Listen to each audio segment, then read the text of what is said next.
Hello everyone, ఇలాంటి videos మీకు ముందుగా కావాలి అనుకుంటే మా ఛానల్ని సబ్స్క్రైబ్ చేసుకొని పక్కనే ఉన్న బెల్ ఐకాన్ని క్లిక్ చేయండి. అప్కమింగ్ రివ్యూలోకి వెళ్ళిపోదాం. మనోజ్ అండ్ రోహిణి ఇద్దరు షాప్లో వర్క్ చేసుకుంటూ ఉంటే అప్పుడే షాప్కి బ్యాంక్ నుండి ఒక ఎంప్లాయీ వస్తాడు. మనోజ్, ఎవరు మీరు అని అడిగేసరికి, నేను మీకు క్రెడిట్ కార్డ్ శాంక్షన్ అయ్యింది అని చెప్పడానికి వచ్చాను సార్. ఈ క్రెడిట్ కార్డ్ లిమిట్ అనేది 10 లక్షలు. అంటే మీరు ఎలాంటి డబ్బులు కట్టకుండానే 10 లక్షలు తీసుకోవచ్చు. మీరు ఎప్పుడు ఎక్కడైనా ఈ 10 lakhsని వాడుకోవచ్చు. మీకు డిస్కౌంట్ కూడా ఉంటుంది సార్. మంత్లీ కొన్ని ఛార్జెస్ పడతాయి అంతే. ఇది మీకు ఒక ఫ్రీ ఆఫర్ లాంటిదే అని చెప్పడంతో ఒక్కసారిగా ఆశ కలుగుతుంది మనోజ్ అండ్ రోహిణికి. ఒకేసారి 10 లక్షలంటే మనం హ్యాండిల్ చేయలేమేమో మనోజ్. అయినా డబ్బులు ఎక్కువ కనబడితే మనకి కోరికలు కూడా ఎక్కువగా కలుగుతూ ఉంటాయి. ఇప్పుడు అంత డబ్బులు తీసుకుంటే ఫ్యూచర్లో రిస్క్ అవుతుందేమో అని పక్కకు తీసుకొచ్చి అడుగుతుంది రోహిణి. రోహిణి, అయినా డబ్బులంతా మనం ఏం చేస్తాం? బిజినెస్లోనే కదా పెడతాం. ఏం పర్లేదు. 10 లక్షలంటే మాటలా? బ్యాంక్ మన క్రెడిబిలిటీని చూసిస్తుంది. ఇది ఒక అవార్డ్ విన్నింగ్ మూమెంట్ కాబట్టి. ఆ బాలు మీనా చూసావా? ఆ రోజు కాంపిటీషన్లో 1,00,000 గెలిచినందుకే ఓ ఎగిరారు. ఇప్పుడు ఫ్రీగా 10 లక్షలు వచ్చాయి అని అంటాడు. ఫ్రీ ఏం కాదు మనోజ్, అది మనం కార్డ్ ఛార్జెస్ పే చేయాలి అని అంటారు. ఉంటే ఎంత ఉంటాయి రోహిణి? ఒక 5,000 10,000 ఉంటాయి అంతే కదా. పద, నేను చూసుకుంటాను. సార్, మేము క్రెడిట్ కార్డ్ని యాక్సెప్ట్ చేస్తున్నాం అని అంటారు. ఓకే సార్, కార్డ్ ఇదికోండి. ఒక 1 డేలో మీకు యాక్టివేట్ అవుతుంది. ఇక్కడ సైన్ చేయండి అని అగ్రిమెంట్స్ ఇస్తారు. అగ్రిమెంట్ చదువుకోకుండా ఇల్లిటరేట్గా సైన్ చేసేస్తాడనమాట మనోజ్. ఇంకా అలా బ్యాంక్ ఎంప్లాయీ అక్కడి నుండి వెళ్ళిపోతారు. మనోజ్ అండ్ రోహిణి 10 లక్షలు అని చాలా హ్యాపీగా ఫీల్ అవుతారు. ఇది ఇలా ఉండగా మీనా సుమతి వాళ్ళ ఇంటికి వెళ్తుంది. సుమతిని హక్ చేసుకొని, సుమతి, నాకు చాలా అంటే చాలా సంతోషంగా ఉంది. నిజంగా నిన్ను చూస్తుంటే గర్వంగా ఉంది అనేసరికి, అక్క, నేనే మీ ఇంటికి స్వీట్ బాక్స్ తీసుకొద్దాం అనుకున్నాను, నువ్వే వచ్చావా అని అడుగుతారు. అవును, ఎలాగో గుడికి వెళ్ళాం కదా, అందుకే ఇక్కడికి వచ్చాను అని అంటారు. వెంటనే బాలు, ఏంటి చిన్నగంప, అప్పుడే నువ్వు పట్టభద్రులాలు అయిపోయావన్నమాట అని అంటారు. బావా, నేను ఎంత చదివినా నేను ఎప్పుడూ అక్కకి చెల్లెల్ని, నీకు మరదలనే కదా అని అంటుంది. అవునులే చిన్నగంప, అయినా నాకు చాలా సంతోషంగా ఉంది. మీనా, నువ్వు తనతో ఏదో మాట్లాడాలన్నావుగా, నాకు ట్రిప్ వచ్చింది, నేను వెళ్తాను అని చెప్పి బాలు వెళ్ళిపోతాడు. ఇంకప్పుడే సుమతికి పార్వతి, సుమతి, మీనా ముగ్గురు మాట్లాడుకుంటూ ఉంటే కరెక్ట్గా అదే టైంకి ఇంకొక ఫోన్ కాల్ వస్తుంది పార్వతికి. హలో, అవునా, మంచి మాట. నేను మీనాని పంపిస్తాను అని అంటారు. అమ్మ, ఏమైంది అని అడుగుతారు. అదే, మన ఎదురింట్లో ఉంటారు కదా లక్ష్మి గారు, వారి కూతురు డెలివరీ అయ్యిందంట. పండంటి మగబిడ్డ పుట్టాడంట. నేను వెళ్దామంటే ఈ పువ్వులని నేను కట్టాలే, అందుకే నిన్ను పంపిస్తానని చెప్పాను, వెళ్ళి చూసిరా అని అంటారు. ఓ అవునా, సరే నేను వెళ్ళి చూసొస్తాను అనేసరికి, అక్క అక్క, నేను కూడా వస్తానక్క, నీ స్కూటీపై ఎక్కి చాలా రోజులైంది అని అంటుంది. సరే రా వెళ్దామని చెప్పి ఇంకా అలా మీనా అండ్ సుమతి ఇద్దరూ కలిసి గైనకాలజిస్ట్ అండ్ డెలివరీ హాస్పిటల్కి వెళ్తారు. కరెక్ట్గా అప్పుడే రోహిణి కూడా అదే హాస్పిటల్కి వస్తుంది. వచ్చి గైనకాలజిస్ట్ దగ్గర అపాయింట్మెంట్ తీసుకుంటుంది. మేడం, నేను 5 years బ్యాక్ ప్రెగ్నెంట్ అయ్యాను. అప్పుడు నాకు డెలివరీ నార్మల్ అయింది. కాకపోతే నాకెందుకో కొన్ని కాంప్లికేషన్స్ ఉంటాయేమో అనిపిస్తుంది. ఒకసారి నన్ను చెక్ చేసి ఇప్పుడు నేను కన్సీవ్ అవ్వడానికి రెడీగా ఉన్నానో లేదో చెప్పండి అని ఇంకా రోహిణి అయితే డాక్టర్ని రిక్వెస్ట్ చేస్తుంది. ఓకే మేడం, మీరు వెళ్ళి నర్స్తో వెళ్ళండి, అన్ని టెస్టులు చేస్తుంది అని చెప్పి ఇంకా నర్స్తో రోహిణిని పంపించేస్తుంది. కరెక్ట్గా అదే టైంకి మీనా అండ్ సుమతి కూడా వస్తారు. ఇంకా వచ్చి తన డెలివరీ అయిన ఆవిడ్ని అండ్ బాబుని ఇద్దరిని చూస్తారు. అలా మాట్లాడుకుంటూ ఉంటే మీనాకి ఫోన్ కాల్ వస్తుంది. సుమతి, నాకు ఒక పూల డెలివరీ ఉంది, ఇప్పుడే ఫోన్ చేశాను, నేను వెళ్ళొస్తాను, నువ్వు ఇక్కడే ఉండు అని చెప్పి ఇంకా అలా తన్నైతే వెళ్ళిపోతుంది మీనా. సుమతి అలా చూస్తూ ఉంటే పక్కకు తిరిగి చూసేసరికి అక్కడ రోహిణి నర్స్తో మాట్లాడినట్టు వినిపిస్తుంది. మీకు అన్ని టెస్టులు పూర్తయ్యాయి మేడం, రిపోర్ట్స్ అనేవి రేపు వస్తాయి, రేపొచ్చి కలెక్ట్ చేసుకోండి అని అంటారు. ఓకే అని చెప్పి రోహిణి అక్కడి నుండి వెళ్ళిపోతుంది. ఇదేంటి, ఈవిడ రోహిణి కదా, ఈవిడెందుకు ఇక్కడుంది అని ఆలోచిస్తూ ఉంటుంది సుమతి. లేదు, ఒకసారి అక్కను అడగాలి అని ఇంక వెంటనే తనకైతే ఫోన్ చేస్తుంది. ఫోన్ చేసి అక్క, నేను రోహిణిని ఇక్కడ చూశానక్క అని అంటుంది. ఏంటి రోహిణియా? మనం వెళ్ళింది కేవలం గైనకాలజిస్టు అండ్ డెలివరీ అయ్యే వాళ్ళ దగ్గరే కదా, రోహిణి ఎందుకు అక్కడికి వచ్చింది అని అడుగుతారు. ఏమో అక్క, నర్సు ఏదో రిపోర్ట్స్ వచ్చాయి, కలెక్ట్ చేసుకోండి, రేపు రండి అని చెప్పారు. మరి ఏ రిపోర్ట్సో నాకు కూడా తెలీదు అని అంటారు. అవునా, ఏమోలే, ఒకవేళ తను ప్రెగ్నెంట్ అయితే నాకు తెలుస్తుంది కదా. సరేలే, నేను కనుక్కుంటాను, నువ్వు ఇంటికి వచ్చేసేయని చెప్పి ఇంకా అలా మీనా వాళ్ళైతే హ్యాపీగా వాళ్ళ టైంని స్పెండ్ చేస్తారు. ఇది ఇలా ఉండగా ఈవినింగ్ అవుతుంది. బాలు, మీనా, రవి, శృతి అండ్ మనోజ్, రోహిణి వీళ్ళందరూ హ్యాపీగా ఇంటికి వచ్చేస్తారు. ఇంకా అలా రోహిణి అయితే మనోజ్ దగ్గరికి వెళ్ళి, మనోజ్, నాకు ఇవాళ చాలా హ్యాపీగా ఉంది, నిజంగా మనకు కూడా త్వరలో ఒక పాపో బాబో పుడితే చాలా హ్యాపీగా ఉంటుంది కదా అని అంటారు. హే, పాప అనద్దు, బాబు చాలు అని అంటాడు. ఏ, ఎందుకలా అంటున్నావు అని అంటుంది రోహిణి.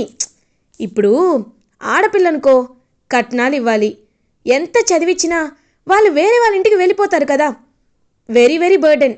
అదే అబ్బాయి అనుకో, హ్యాపీగా జీవితాంతం మనల్ని బాగా చూసుకుంటాడు అని అంటారు. అవును, నీలాంటి అబ్బాయి పుడితే వాడు నీలాగే అడుక్కు తింటాడు అని అంటుంది రోహిణి. ఏమన్నావు అని అంటారు. లేకపోతే ఏంటి, నువ్వింత జెండర్ ఇన్ఈక్వాలిటీ చూపిస్తావని తెలిస్తే నిన్న ఈ విషయం అడిగేదాన్నే కాదు, ఛీ అని అక్కడి నుండి వెళ్ళిపోతుంది. హే రోహిణి, రోహిణి, ఐఎమ్ సారీ, ఏదో అలా అనేసానంతే, నీ ఇష్టం. అవును, ఏంటింత సడన్గా అని అడుగుతారు. ఏం లేదు, నీతో హ్యాపీగా టైం స్పెండ్ చేయాలనిపిస్తుంది అని అంటారు. కాకపోతే ఈ ఇంట్లో చాలా చిరాగ్గా ఉంది రోహిణి, ఎప్పుడు ఆ బాలుగడొకడు అది మింగావు ఇది మింగావని ఏదేదో మాట్లాడుతూ ఉంటాడు. అది కాకుండా మనం ఇంత ఇరుకిరికి ఇంట్లో ఉండడం నాకెందుకో కరెక్ట్ అనిపించట్లేదు. ఒక పని చేద్దాం, ఎలాగో క్రెడిట్ కార్డు ఉంది కదా, రేపటికి యాక్టివేట్ అయిపోతుంది కదా, కాబట్టి హనీమూన్కి వెళ్దాం అని అంటారు. హనీమూనా? చాలా ఖర్చు అవుతుందేమో అని అంటారు. డబ్బులకి వెనకాడతామా ఏంటి, ఆయన 10 లక్షలు ఉన్నాయి కదా అని అంటారు. మనోజ్, ఆ 10 lakhsని వేరే ఏదైనా బిజినెస్లో పెడదామని నువ్వే కదా చెప్పావు, ఇప్పుడు ఇలా అనడం కరెక్టా అని అంటారు. నువ్వు నా వైఫ్ రోహిణి, నిన్ను నేను బాగా చూసుకోవాలి కదా, కాబట్టి నిన్ను నేను హ్యాపీగా హనీమూన్కి తీసుకెళ్ళాలనుకుంటున్నాను అని చెప్పి అంటాడు. ఏమో, సరే, నాకు కూడా ఎగ్జైటెడ్గా ఉంది. మొన్న రిసార్ట్కి వెళ్దాం అనుకున్నాం, స్కిప్ అయిపోయింది. ఈసారైనా హనీమూన్కి వెళ్ళాలి, ఎక్కడికి వెళ్దాం అని అడుగుతారు. ఈ ఊటీ, కొడైకెనాల్ ఇవన్నీ చాలా చిన్న చిన్న ఏరియాస్, అలాంటి దగ్గర మనకు సెట్ అవ్వదు. స్విట్జర్లాండ్ వెళ్దాం అని అంటారు. ఏంటి, స్విట్జర్లాండా? అక్కడ డాలర్స్ అనేసరికి, నాకు తెలిసిన ఒక ఏజెంట్ ఉన్నాడు, నేను మాట్లాడతాను, నువ్వేం కంగారు పడద్దు అని ఇంకా అలా కిందకి వస్తూ ఉంటే అప్పుడే కరెక్ట్గా ప్రభావతి అయితే, ఏమ్మా రోహిణి, ఏంటి ఇద్దరు ఎక్కడికో వెళ్ళాలనుకుంటున్నారా అని అడుగుతుంది. ఓహో, మాటలన్నీ వినేసిందా అని మనసులో అనుకుంటుంది రోహిణి. ఇంక వెంటనే అలా, అవునమ్మా, నేను రోహిణితో హనీమూన్కి వెళ్ళాలనుకుంటున్నాను అని అంటారు. ఓ, మంచి విషయమే, నిజమే, ఇక్కడ మీరు హ్యాపీగా ఉండడానికి మీకు టైం కుదరట్లేదు, వెళ్ళండి వెళ్ళండి అని అంటారు. అప్పుడే కరెక్ట్గా బాలు వస్తాడు. ఏంటి వెళ్ళేది, రేయ్ లక్షలు మింగినవాడా, నీకు నిజంగా అన్ని లక్షలు ఎక్కువైతే నా డబ్బులు నాకు ఇవ్వరా అని అడుగుతాడు. ఏయ్, ఏం మాట్లాడుతున్నావురా అని అంటాడు మనోజ్. అవును, నువ్వు స్విట్జర్లాండ్కి హనీమూన్కి వెళ్ళాలనుకుంటున్నావని అమ్మవత అంటుంది కదా, అలాంటప్పుడు నా 50,000 నెలకిస్తావు కదా, ఆ డబ్బులు ఇచ్చేసే నువ్వు వెళ్ళాలి అని అంటారు. మీనా ఏమో, ఏమండి తప్పండి, అలా అనకూడదు, వాళ్ళేదో సరదాగా గడపడానికి వెళ్తున్నారు, మనం ఇలా మాట్లాడటం కరెక్ట్ కాదండి అని అంటుంది. మీనా, ఎప్పుడైనా డబ్బులు ఉన్నప్పుడే తీసుకోవాలి మీనా, లేకపోతే ఇలాంటి వాడు ఇంకా తలకెక్కి కూర్చుంటాడు అని అంటారు. రేయ్, ఏంట్రా ఏంట్రా నీ బాధ, డబ్బులు నీ మొహాన కొట్టాలి అంతే కదా అని అంటారు. మీరేమీ దానం చేయట్లేదు, ఆ విషయం గుర్తుపెట్టుకోండి అని అంటుంది మీనా. అవునవును, ఎవరు దానం చేయట్లేదో అని అర్థమవుతుంది. మనోజ్, ఇచ్చే మనోజ్, ఎందుకు మనకి అని అంటారు. ఇచ్చేస్తాను, నా దగ్గర 30,000 ఉన్నాయి అని చెప్పి మనోజ్ అయితే 30,000ని బాలుకి ట్రాన్స్ఫర్ చేస్తాడు. ఇంక వెంటనే రోహిణి రూమ్లోకి వెళ్ళాక, ఏంటి మనోజ్ అంత అవమానిస్తున్న నీకేం అనిపించట్లేదా? 50,000 కాదు 1,00,000 ఇచ్చేయలేకపోయావా అని అంటారు. ఏంటి రోహిణి నువ్వు కూడా, మన దగ్గర డబ్బులున్నాయి కదా అని వాడి చేతిలో పెడితే ఎలా? వాడికి 30,000 చాలులే, ఆడు కారు నడుపుకునేవాడికి అవే చాలా ఎక్కువ, ఏం పర్లేదు, మనం హనీమూన్కి వెళ్దాం అని చెప్పి ఇంకా అలా మనోజ్ అండ్ రోహిణి ఇద్దరు బట్టలు సర్దుకుంటూ ఉంటారు. అదంతా చూస్తూ రవి కూడా, శృతి మనం కూడా హనీమూన్కి వెళ్దామా అని అడుగుతారు.